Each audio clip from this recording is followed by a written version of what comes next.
I'm in Namibia, learning what's being done to save the fastest cat on Earth. Research being done here allows science to help in conserving cheetahs. This clinic is state-of-the-art, and I'm amazed to see a cheetah on the operating table. So far, how's it looking?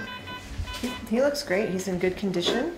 He's got some burrs in his fur, but we only found one tick on him. And I know you have a lot of people under your tutelage here. I would imagine for a person who's going to become a veterinarian or is one, that they're getting field research on a scale that you can't get anywhere else. I think well, so. We have some veterinary students here right now that would probably agree with that statement. And it's very interesting work, definitely from many standpoints. This is kind of like a giant house cat, but in a lot of ways it's also not. They have their unique physiology, their unique medical problems, and obviously there's a lot more involved in conservation than just keeping the cheetah healthy, but that's the part that we focus on here in the clinic. Our patient, a 4-year-old cat trapped by a farmer who thought it was killing his livestock. One day soon, he'll be released into the wild. For now, everyone here lovingly calls him Obi-Wan.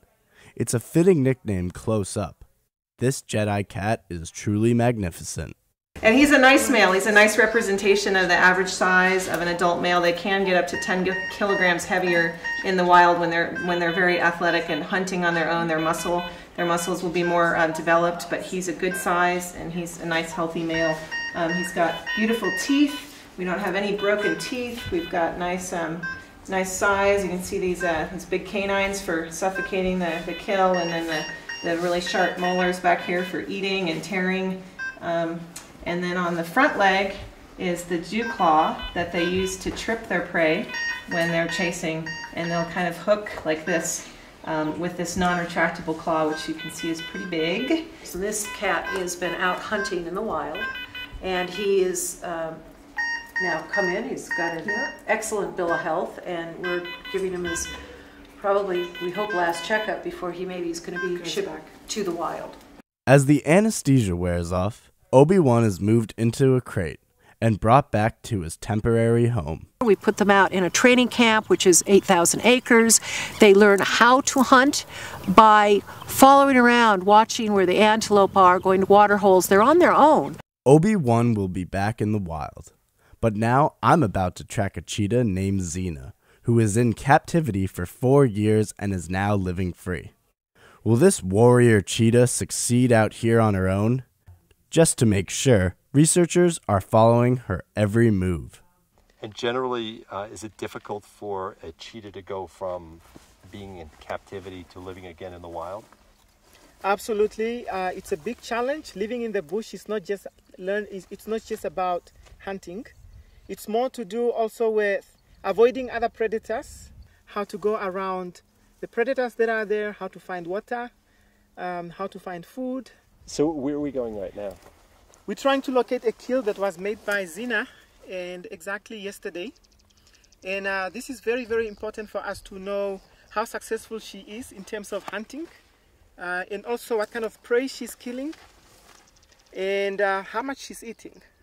Xena came to CCF as a 1-year-old and is now back where she should be, in the wild.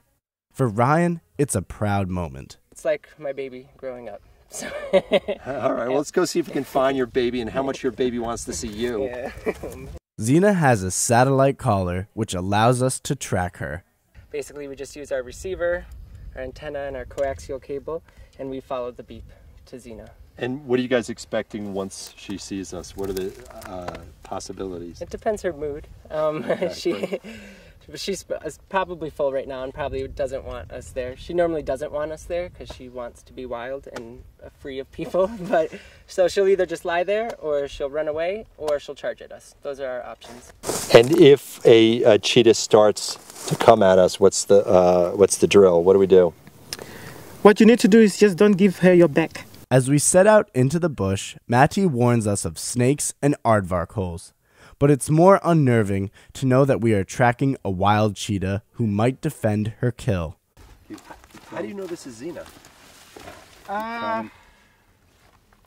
First of all, just think because the tracks are actually very close to where she made the kill. Okay. And also because the signal is pointing in that direction. So definitely this is Xena. Finally, we come upon Xena's kill, a springbok carcass. This is actually her third springbok we've seen.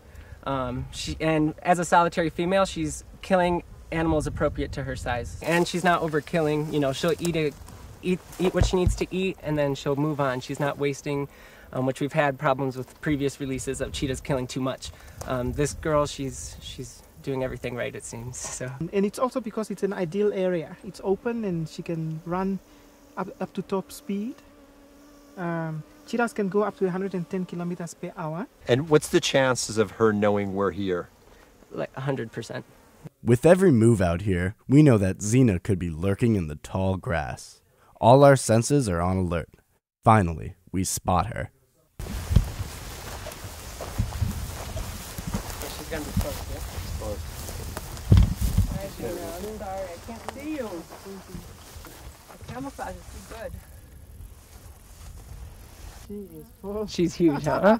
She's a big girl. Can you see if this little number... For a fleeting moment, we catch the quickest glimpse of Xena, a cat who the CCF team has been working with for 5 years. They live for moments like these, footprints, evidence of a kill, and signs that Xena is thriving and surviving back in the wild where she belongs. So, you know, it's obvious that you guys have done wonderful work here. So is your job done? Our job is not done. We've got a long road ahead. I don't know if our job will ever be done. Learning to live with predators is a lifetime job. It's a behavioral change. It's a change that has to happen from here and go around the world. There are only 10,000 cheetahs left in the world, so that's not very many. We need to grow that population. We need to grow it actually in harmony with the farming communities, in harmony with the governments. Namibia is it's a model country. I think from Namibia, I always say we're going to save cheetahs throughout Africa and we're going to make Africa a much better place.